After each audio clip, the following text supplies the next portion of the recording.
किसी ने क्या खूबसूरत बात कही है कि अश्कों के समंदर में सारे दर्द और गम धो दिया करते हैं। अश्कों के समंदर में सारे दर्द और गम धो दिया करते हैं।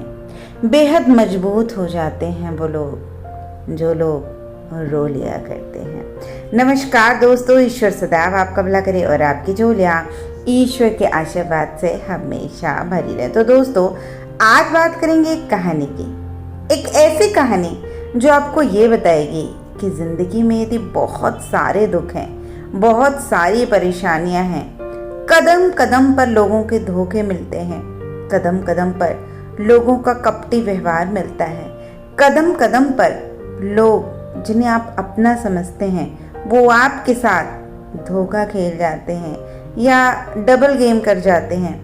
ऐसे लोगों से कैसे बचें, अपने दिमाग को, अपने मन को कैसे मेंटली स्ट्रांग बनाएं, कैसे मजबूती से इस जहर को सहना सीख जाएं, या इस जहर के साथ इस तरह से काम करें कि ये जहर आपके लिए जहर नहीं बल्कि आपके लिए एक ताकत बन जाए।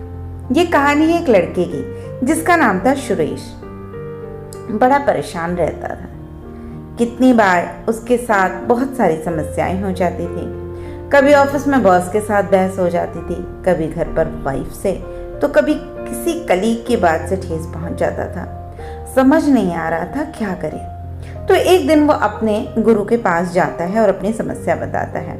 अब उसके जो गुरुजी होते हैं उसकी बात सुनते हैं और कहते हैं, क्या तुम जानते हो कि जो नेवला होता है वो सांप को मारकर खा जाता है? तो सुरेश कहता है, ये बात तो सभी लोग जानते हैं। तब उसके गुरु कहते हैं कि कितना अद्भुत है, छोटे से नेवले में इतने जहरीले कोबरा सांप तक को मारकर खा जाने की ताकत है। ऐसा लगता है कि नेवलों को सांप ने इतनी बार काटा है कि उनके अंदर एक प्रतिरोधक क्षमता विकसित हो गई है। अब इनके ऊपर इस जहर का असर ही नहीं होता। सुरेश कहता है, गुरुजी मुझे ये बात पता है, लेकिन आप मेरी समस्या का समाधान करिए। फिर उसके गुरु कहते हैं कि देखो, तुमने कभी देखा है कि जंगली इलाकों में एक प्रजाति के छोटे छोटे मेढक होते हैं, लेकिन ये मेढक बड़े जहरीले होते हैं। ये पैदाइशी ऐसे नहीं होते, ये रोज थोड़ा थोड़ा करके ऐसा खाना खाते हैं जो इनके पूरे शरीर में जहर भर देता है और लोग उनसे दूर ही रहते हैं। अब ये बातें सुनकर सुरेश को थोड़ा सा गुस्सा आ जाता है और झल्लाहट से बोलता है, समझ नहीं आता, अब मेरी लाइफ की प्रॉब्लम को मुझे बता रहे हैं या आप मुझे जंतु विज्ञान का पाठ पढ़ा रहे हैं? अब उसके गुरु थोड़ा मुस्कुराते हैं और कहते हैं, बेटा, जब तुम जहर रूपी दर्द या परेशानी को अनुभव करो तो तुम्हारे पास दो विकल्प होते हैं।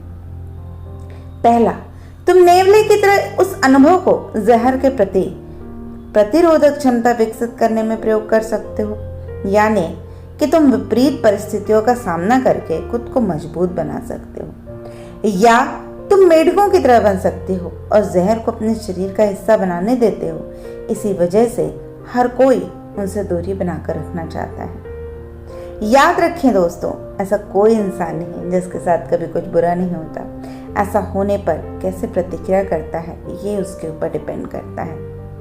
अब ये तुम्हारे ऊपर है कि आप नेवले की तरह बनेंगे या मेढक के जैसे। जीवन में हम कभी भी कटु अनुभव को टाल नहीं सकते हैं। जो किया जा सकता है वो ये है कि हम इन अनुभवों को कैसे लेते हैं, हम खुद पर इनका क्या असर होने देते हैं।